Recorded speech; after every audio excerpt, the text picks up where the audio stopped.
আপনারা দেখছেন নিউজ তৎকাল 24। নমস্কার, নিউজ তৎকাল 24 এর পর্দায় আপনাদের সকলকে স্বাগত।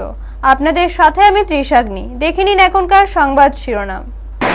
জ্বালানি ঘাটতির গুঞ্জন, কেন্দ্রের আশ্বাস, আতঙ্ক নয়, সচেতন থাকুন। পাহাড় নির্বাচনের আগে শক্তি প্রদর্শন আইপিএফটির। এক দুর্ঘটনায় ভেঙে গেল পরিবার, পিতৃহীন 2 সন্তান। পঞ্চায়েতে তালা, পরিষেবায় ভাটা, পঞ্চায়েত সচিবের অনুপস্থিতিতে ভোগান্তি গ্রামবাসীর। রুদ্ধশ্বাস ফাইনালে জয়, কমলপুরে টি20 ক্রিকেট চ্যাম্পিয়ন লক্ষ্মীনারায়ণ ক্লাব। যোগদান সভায় বিজেপির জয়ের বার্তা, আশাবাদী এমডিসি সঞ্জীব রিয়াং। স্কুটি দুর্ঘটনায় প্রাণ হারালেন সেন্দন পত্রিকার সাংবাদিক নন্দন চক্রবর্তী। মাতাবাড়িতে উন্নয়নের নতুন অধ্যায়, উদয়পুর রেল স্টেশন অ্যাপ্রোচ রোডের কাজের সূচনা। দেখে নিন এখন সংবাদ বিস্তারিতভাবে।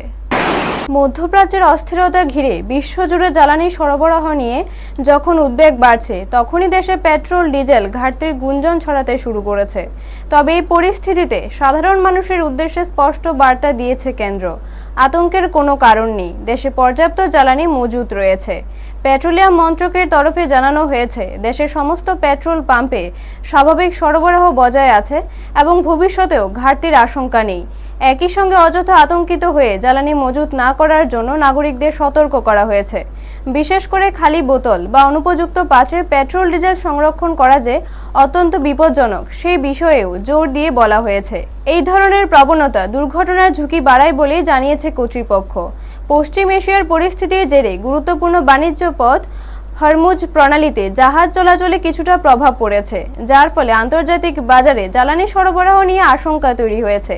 তারই প্রভাব পড়েছে ভারতের কিছু অঞ্চলে, যেখানে পেট্রোল পাম্পে দীর্ঘ লাইন চোখে পড়ছে।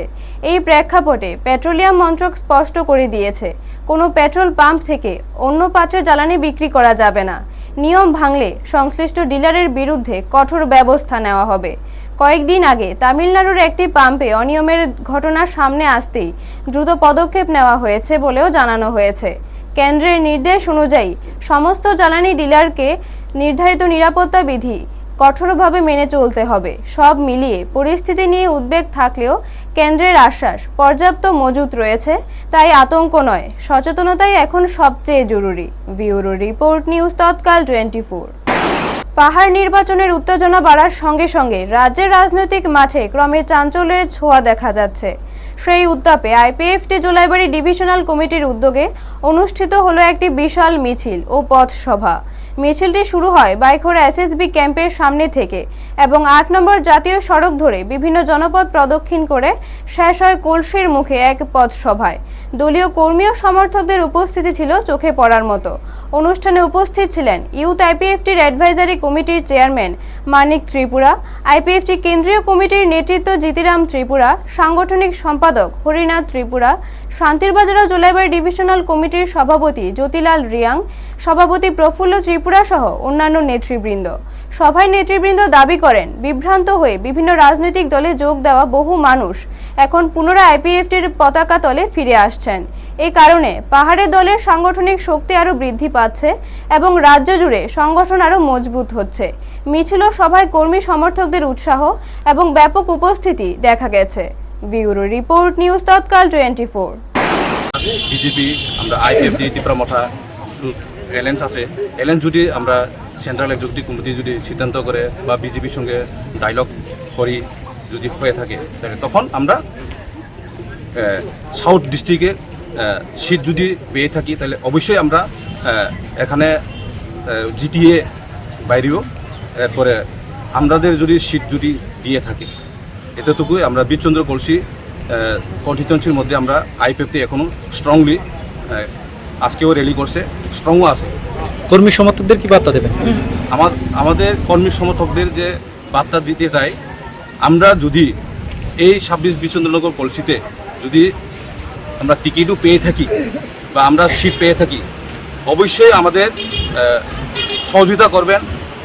আমাদের যে এডিসি এরিয়া যারা জনগণ, তাদেরকে আমরা অনুরোধ, আমাদেরকে সহযোগিতা করবেন। আমরা আপনাদেরকে যতটুকু পারি ততটুকু আমরা ডেভেলপ করতে আমরা চিন্তাধারা আছি। এক মুহূর্তেই বদলে গেল একটি পরিবারের হাসি খুশির জীবন। পথ দুর্ঘটনার নির্মম আঘাতে নিভে গেল স্বপন মজুমদারের প্রাণ, রেখে গেলেন দুই সন্তানের অনিশ্চিত ভবিষ্যৎ আর এক গভীর শোকের ছায়া।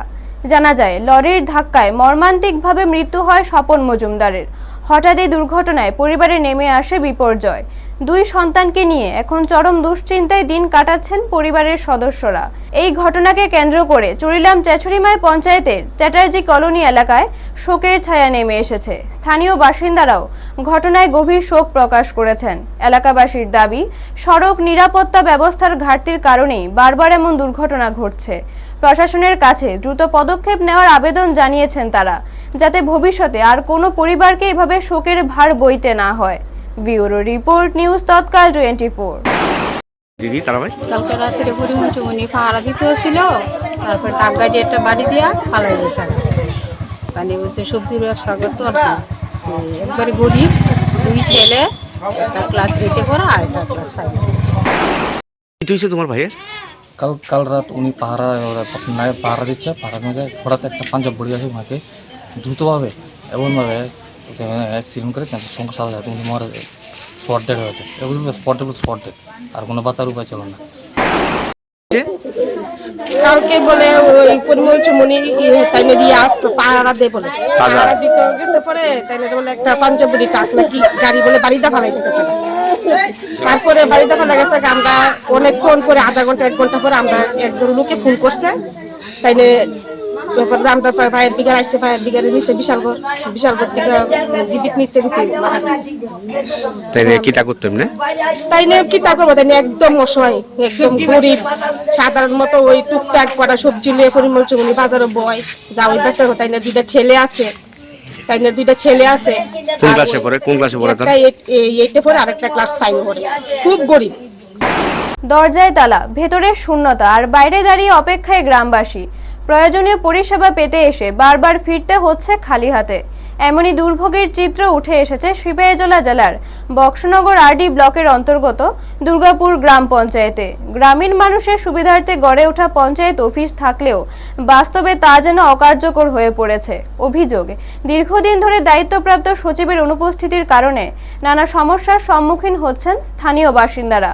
পঞ্চায়েতে গিয়ে সচিবকে না পেয়ে জন্ম মৃত্যু সংক্রান্ত নথি থেকে শুরু করে দৈনন্দিন প্রয়োজনীয় কাগজপত্র সংগ্রহ করতে পারছেন না গ্রামবাসীরা। জানা গেছে, দুর্গাপুর গ্রাম পঞ্চায়েত দীর্ঘদিন ধরে কর্মী সংকটে ভুগছে। নেই কোনো আরপিএম বা জিআরএস। একজন ভারপ্রাপ্ত সচিব থাকলেও প্রায়শই তার দেখা মেলে না। অভিযোগ উঠেছে, কর্তব্যরত সচিব অভিজিৎ মজুমদার পঞ্চায়েতে এসে ব্লকে যাওয়ার কথা বলে অফিসের তালা ঝুলিয়ে চলে যান। এই পরিস্থিতিতে পরিষেবা নিতে আসা মানুষজনকে বারবার হতাশ হয়ে ফিরতে হচ্ছে। দীর্ঘদিন ধরে এমন সমস্যা চললেও এই বিষয়ে কার্যত কোনো উদ্যোগ দেখা যায়নি বলে অভিযোগ। সচিবের দাবি, তিনি ব্লকে থাকেন, তবে গ্রামবাসীদের প্রশ্ন, তিনি সত্যিই ব্লকে থাকেন নাকি অন্য কোথাও ব্যস্ত থাকেন। পঞ্চায়েত প্রধান ও সদস্যদের কাছেও এই বিষয়ে জানতে চাওয়া হলে তারাও স্পষ্ট কোনো উত্তর দিতে পারেননি। অভিযোগ, সচিবের অনুপস্থিতি নিয়ে জানানো হলেও তিনি কোনো সদুত্তর দেন না। প্রায় 6 মাস ধরে চলতে থাকে এই সমস্যায় অতিষ্ঠ হয়ে পড়েছেন গ্রামবাসীরা। ব্যুরো রিপোর্ট, নিউজ তৎকাল 24। পঞ্চায়েত কি প্রায় সময় কি তালা থাকে? দুর্গাপুর পঞ্চায়েত বিগত 5-6 মাস ধরে বন্ধ থাকে। যে কোনো সময় আমরা যে কোনো কাগজপত্র, যেমন ROR, ডেথ সার্টিফিকেট, এরপর বিভিন্ন কাগজপত্রের লাগে আমরা আইলে তারপরে আমরা এখানে না সেক্রেটারি আছে, না আরপিএম আছে, না জিআরএস আছে, কারোরই পাই না। ভারপ্রাপ্ত একজন অফিসার আছে, অভিজিৎ মজুমদার না কি জানি তাইনের নাম, তাইনে আছে। তাইনে সপ্তাহ 7 দিনের মাঝে 6 দিনের মাঝে ডিউটি করানোর কথা, 6 দিনের মাঝে তাইনে একদিনও আইয়ে না। মাঝে মধ্যে 2-3 সপ্তাহ পরে একবার আইয়া তাইনে আবার 1-1.5 ঘন্টা পরে আবার চলে যায়। কিন্তু আমরা তারপরে গ্রামের প্রধান মেম্বার সবাই জানানো হয়েছে, তারা অনেকবার করে তাইনের বুঝাইছে, অনেকবার করে রিকোয়েস্ট করছে যে মানুষের ফেসিলিটি এইভাবে হইলে কেমনে চলবো। তারার কথাও তাইনে শোনে না। তাইনের মর্জি মতন না অন্য 2-1 কথা শুনে এটা আমরা কইতাম পারি না, তাইনে আইয়ে না। যেমন পঞ্চায়েত প্রায় সময় এখন বন্ধ থাকে, কারণ কোনো অফিসারে নাই, কোনো লোক নাই, আরপিএম নাই, জিআরএস নাই, তারা ঠিকভাবে ডিউটি করে না। আর সাধারণ মানুষ আইয়া ফিরে যায়। আর তো মনে হয় অনেকে আজকে 6 মাস ধরে হয় না। মানুষের পাসপোর্ট, বিভিন্ন ইমার্জেন্সি কাজের লাগিয়া, এরপর অনেকে মারা যায়, তাদের নাম কাটার লাগিয়া। আবার অক্ষণ আপাতত রেশন কার্ডের মধ্যে নতুন ভাবে যে ডিজিটাল রেশন কার্ডের মধ্যে অনেকের নাম ভুল, এটা ঠিক করানোর লাগে আরও প্রয়োজন, কিন্তু আরও মানুষ পাইতে আছে না। আমরা চাই যে উপর লেভেলে যারা অফিসাররা আছে, ছাত্ররা আছে, তারা যাতে ইমিডিয়েটলি এই ব্যাপারে কোনো একটা অ্যাকশন নেয়। শেষ বল পর্যন্ত টান টান উত্তেজনা, গ্যালারিতে নিঃশ্বাস আটকে রাখা দর্শক, অবশেষে উল্লাসে ফেটে পড়ল কমলপুর ক্রিকেট স্টেডিয়ামে। রুদ্ধশ্বাস ফাইনালে দুর্দান্ত লড়াইয়ের পর সেবক সংঘকে পরাজিত করে সিনিয়র টি-20 টুর্নামেন্টের চ্যাম্পিয়ন হল লক্ষ্মীনারায়ণ ক্লাব। কমলপুর ক্রিকেট অ্যাসোসিয়েশনের উদ্যোগে আয়োজিত এই টুর্নামেন্টের মহা ফাইনাল অনুষ্ঠিত হয় কমলপুর ক্রিকেট স্টেডিয়ামে। শুরু থেকেই দুই দলের মধ্যে ছিল হাড্ডাহাড্ডি লড়াই, তবে শেষ পর্যন্ত চাপ সামলে জয়ের হাসি হাসে লক্ষ্মীনারায়ণ ক্লাব। ফাইনাল ম্যাচে অসাধারণ পারফরম্যান্সের জন্য Shanu Das man of the match নির্বাচিত হন। পুরো টুর্নামেন্টে ধারাবাহিক ব্যাটিং নৈপুণ্যের জন্য সৌরভ দাস পান বেস্ট ব্যাটসম্যানের পুরস্কার। মাঠে চমৎকার ফিল্ডিংয়ের জন্য জয়দীপ বণিক হন বেস্ট ফিল্ডার। আর সার্বিক পারফরম্যান্সের স্বীকৃতি হিসেবে বাপ্পা শুক্ল বৈদ্য অর্জন করেন ম্যান অব দ্য টুর্নামেন্ট খেতাব। মোট 12টি দলকে নিয়ে আয়োজিত এই টুর্নামেন্ট ঘিরে শুরু থেকে এলাকায় ছিল উৎসবের আবহ। ফাইনালের দিন স্টেডিয়ামে উপচে পড়া দর্শক উপস্থিতি সেই উন্মাদনাকে আরও বাড়িয়ে তোলে। শেষ বল পর্যন্ত শ্বাসরুদ্ধকর উত্তেজনায় ম্যাচ উপভোগ করেন ক্রিকেট প্রেমীরা। খেলা শেষে কমলপুর ক্রিকেট অ্যাসোসিয়েশনের কর্মকর্তারা চ্যাম্পিয়ন ও রানার্স ট্রফি তুলে দেন খেলোয়াড়দের হাতে। মাঠে উপস্থিত দর্শকদের মতে কমলপুর ক্রিকেট স্টেডিয়ামের মান অত্যন্ত উন্নত এবং ভবিষ্যতে এখানে রঞ্জি ট্রফির মতো বড় ম্যাচ আয়োজনের সম্ভাবনাও রয়েছে। তারা জানান, প্রাকৃতিক সৌন্দর্যে ঘেরা এই মাঠটি আরও উন্নত করা হলে এবং ফ্লাড লাইটের ব্যবস্থা করা গেলে ভবিষ্যতে এখানে দিবারাত্রি ম্যাচ সহ বড় টুর্নামেন্ট আয়োজন সম্ভব। এতে কমলপুরের ক্রীড়াক্ষেত্র আরও এক ধাপ এগিয়ে যাবে বলেই আশাবাদ তাদের। ব্যুরো রিপোর্ট, নিউজ তৎকাল 24। আমাদের এই কমলপুর ক্রিকেট অ্যাসোসিয়েশনের উদ্যোগে কমলপুর কেসিগাঁও সংলগ্ন যে আমাদের মাঠটি রয়েছে, এখানে 12টি দল নিয়ে টি-20 ম্যাচ অনুষ্ঠিত হচ্ছে। আজকে তারই ফাইনাল। তো আজকে প্রতিদিনের মতো আজকে ফাইনাল খেলা উপভোগ করতে এসেছি। তো ফাইনাল খেলা খুবই ভালো চলছে। আমরা দেখতে পাচ্ছি কমলপুরের দুটো ভালো দল, যারা আমাদের লক্ষ্মীনারায়ণ ক্লাব বনাম সেবক সংঘ, ওদের জমজমাট ম্যাচ চলছে। আমরা তাই উপভোগ করতে এসেছি।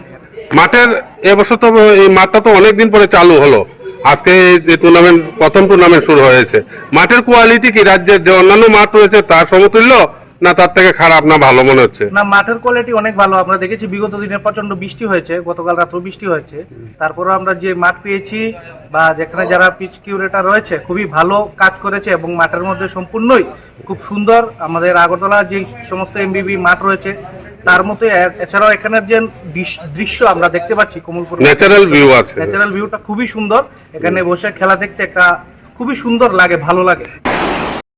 তো কমলপুর টাউনে যে কেসিগাল মাঠটা আছে, এই মাঠের মধ্যে খেলা চলছে টি-20 ম্যাচ। প্রতিদিনই আসি। আজ হচ্ছে ফাইনাল ম্যাচ, লক্ষ্মীনারায়ণের মধ্যে আমার ফাইনাল ম্যাচ খেলা তো টান উত্তেজনা, দুই দলের খেলোয়াড় খুব ভালো, টান উত্তেজনা খেলা। দর্শকরা আনন্দ নিতে পারছেন? তাহলে অবশ্যই দর্শকরা দেখতে পাচ্ছেন, দর্শকরা আছেন এখানে, প্রচুর দর্শকরা বসে রয়েছেন।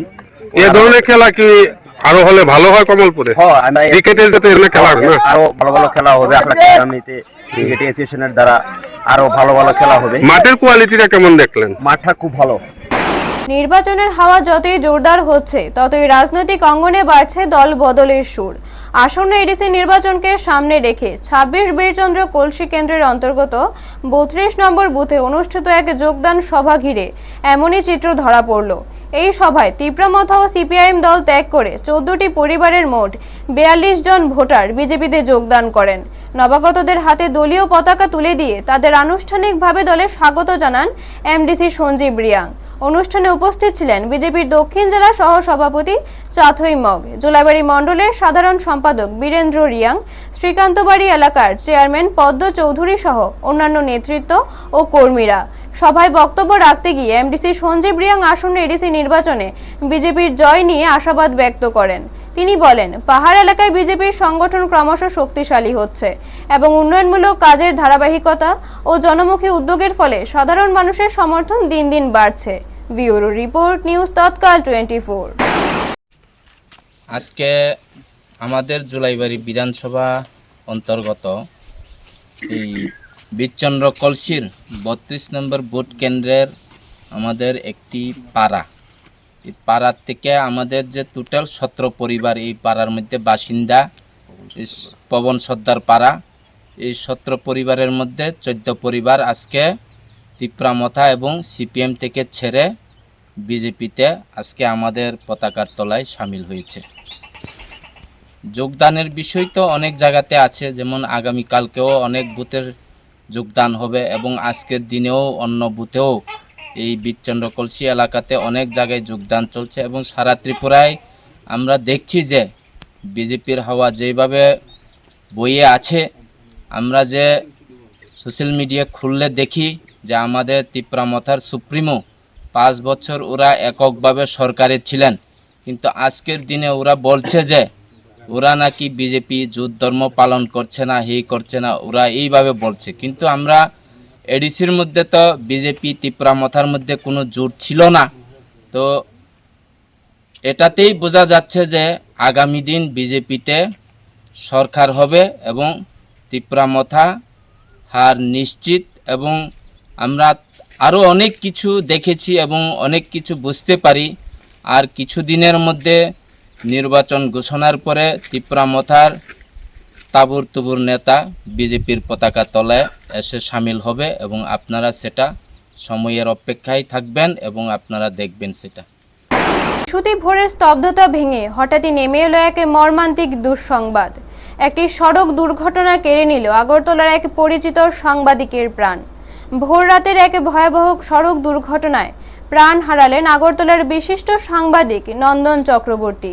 বুধবার ভোরে শান্তিরবাজার মহকুমার রাজাপুর বাজার সংলগ্ন এলাকায় এই দুর্ঘটনাটি ঘটে। পুলিশ সূত্রে জানা গেছে, ভোর আনুমানিক 4:45 নাগাদ মনপাথর পুলিশ স্টেশন থেকে শান্তিরবাজার অগ্নি নির্বাপক দপ্তরে একটি ফোন আসে। জানানো হয়, রাজাপুর বাজার এলাকা অতিক্রম করার কিছু দূরে একটি স্কুটি দুর্ঘটনার কবলে পড়েছে। খবর পেয়ে অগ্নি নির্বাপক দপ্তরের কর্মীরা দ্রুত ঘটনাস্থলে পৌঁছে গুরুতর আহত অবস্থায় ওই ব্যক্তিকে উদ্ধার করেন। পরবর্তীতে তাকে দ্রুত শান্তিরবাজার ট্রমা সেন্টারে নিয়ে যাওয়া হলে কর্তব্যরত চিকিৎসকরা পরীক্ষা নিরীক্ষার পর তাকে মৃত ঘোষণা করেন। মৃত ব্যক্তির কাছ থেকে উদ্ধার হওয়া পরিচয়পত্র অনুযায়ী জানা যায় তার নাম নন্দন চক্রবর্তী। তিনি আগরতলা রামনগর এলাকার বাসিন্দা এবং আগরতলার জনপ্রিয় পত্রিকা সেন্দনের একজন সাংবাদিক হিসেবে কর্মরত ছিলেন। প্রাথমিকভাবে অনুমান করা হচ্ছে স্কুটির নিয়ন্ত্রণ হারিয়েই এই দুর্ঘটনা ঘটেছে। বর্তমানে মৃতদেহটি শান্তিরবাজার হাসপাতালের মর্গে রাখা হয়েছে। এদিকে ভোরে এই দুঃসংবাদ ছড়িয়ে পড়তেই সাংবাদিক মহলে গভীর শোকের ছায়া নেমে এসেছে। সহকর্মী ও পরিচিতদের মধ্যে শোক ও স্তব্ধতার আবহ বিরাজ করছে। ব্যুরো রিপোর্ট, নিউজ তৎকাল 24। মাটির গন্ধে মানুষের আশায় নতুন দিনের পথ চলা শুরু মাতাবাড়িতে। উন্নয়নের ছোঁয়ায় ধীরে ধীরে বদলে যাচ্ছে এলাকার চিত্র। আর সেই পরিবর্তনের কেন্দ্রবিন্দুতে রয়েছেন জনপ্রিয় বিধায়ক অভিষেক দেবরায়। মাতাবাড়ি বিধানসভা এলাকায় গত কয়েক বছরে একের পর এক উন্নয়নমূলক উদ্যোগ বাস্তবায়নের মাধ্যমে সাধারণ মানুষের আস্থা অর্জন করেছেন তিনি। যোগাযোগ ব্যবস্থা থেকে শুরু করে অবকাঠামো উন্নয়ন প্রতিটি ক্ষেত্রেই তার সক্রিয় ভূমিকা নজর কাড়ছে। এই ধারাবাহিকতা এবারে বড় পদক্ষেপ হিসেবে Udaipur rail station approach road নির্মাণে প্রায় 3 কোটি টাকা বরাদ্দ করা হয়েছে।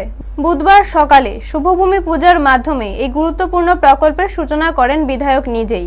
সংশ্লিষ্টদের মতে রাস্তাটি নির্মিত হলে এলাকার যোগাযোগ ব্যবস্থায় আমূল পরিবর্তন আসবে এবং হাজার হাজার মানুষ সরাসরি উপকৃত হবেন। অনুষ্ঠানে উপস্থিত ছিলেন ভারতীয় জনতা পার্টির গোমতী জেলার সম্পাদক উত্তম দে, মাতাবাড়ি পঞ্চায়েত সমিতির চেয়ারম্যান শিল্পী দাস এবং মণ্ডল সভাপতি বিশ্বজিৎ মারাক সহ অন্যান্য নেতৃবৃন্দ। এই প্রকল্পের বিশেষ গুরুত্ব রয়েছে ধর্মীয় পর্যটনের ক্ষেত্রেও। মাতাবাড়ির ত্রিপুরা সুন্দরী মন্দির, যা অন্যতম পবিত্র সতীপীঠ হিসেবে পরিচিত, সেখানে প্রতিদিন দেশ বিদেশ থেকে অসংখ্য ভক্তদের আগমন ঘটে। নতুন অ্যাপ্রোচ রোড চালু হলে রেল স্টেশন থেকে মন্দিরে পৌঁছানো হবে আরও সহজ, দ্রুত ও নিরাপদ, যা ভক্তদের জন্য বড় স্বস্তি বয়ে আনবে। এলাকাবাসীর কথার চেয়ে কাজে বিশ্বাসী, এই মনোভাব নিয়েই এগিয়ে চলেছেন বিধায়ক অভিষেক দেবরায়। তার উদ্যোগে মাতাবাড়ি আজ উন্নয়নের নতুন দিশা দেখছে আর খুব শীঘ্রই এই অঞ্চল রাজ্যের অন্যতম গুরুত্বপূর্ণ কেন্দ্র হিসেবে আত্মপ্রকাশ করবে বলেই মনে করেছেন অনেকে। ব্যুরো রিপোর্ট, নিউজ তৎকাল 24। মাতাবাড়ি বিধানসভার সমস্ত ছোট বড় যে কোনো কাজ হলেই এটা একটা আমরা ভূমি পূজনের মাধ্যমে সেটা শুভারম্ভ হয়। কারণ আমাদের সনাতনী কালচার হিসাবে যে কোনো শুভ কাজ করতে গেলে আমরা পুজো পার্বণ দিয়ে শুরু করি। তো এটা দীর্ঘদিনের দাবি ছিল, কারণ রেলওয়ে স্টেশন থেকে আমাদের মন্দিরে যাওয়া বা ন্যাশনাল হাইওয়ের সঙ্গে আমাদের যে রেলওয়ে স্টেশনের যোগাযোগের মাঝখানে প্রায় 800 থেকে 900 মিটার, এই জায়গাটা একদম সরু, দুটো গাড়িও পাস হয় না। তো ভারতবর্ষের এরকম কোনো রেলওয়ে স্টেশন নেই যেখানে দুটো গাড়ি একসাথে যায় না। অমৃত রেলওয়ে স্টেশনে এটা ঘোষণা করা হয়েছে, প্রায় 32 কোটি টাকার কাজ হচ্ছে, এবং এখান থেকে এখন আমরা মাতাবাড়ি স্টেশন থেকেই আমরা কলকাতা বিভিন্ন জায়গায় আমরা যেতে পারি। তো এটা সম্প্রসারণের দাবি দীর্ঘদিন ধরে ছিল, তো সেটাকে মান্যতা দিয়ে মাননীয় মুখ্যমন্ত্রী প্রফেসর মানিক সাহা মহোদয় এবং আমাদের ফিনান্স মিনিস্টার রমেশ রায় মহোদয় ওনাদের মাধ্যমে এই কাজটা স্যাংশন দেওয়া হয়েছে পিডব্লিউডি দপ্তরের মাধ্যমে। স্যাংশন আছে প্রায় 3 কোটির কাছাকাছি, 2 কোটি শুক্র টেন্ডার হয়েছে। তো বাকি যদি আরও লাগে তাহলে সেটা হবে RIDF এর মাধ্যমে। তো এটা দীর্ঘদিনের দাবি, আজকে তার কাজ শুরু হবে, তার জন্য এলাকাবাসী খুশি, আমিও বিধায়ক হিসেবে অত্যন্ত আনন্দিত।